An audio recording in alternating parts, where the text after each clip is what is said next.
আমার সোনার বাংলায় বৈষম্যের ঠাঁই নাই।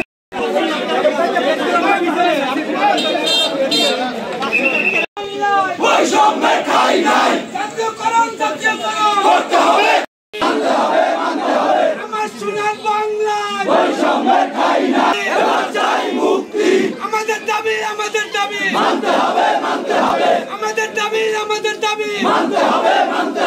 আমার সোনার বাংলা তাদের লাগে মিছিলে আসি।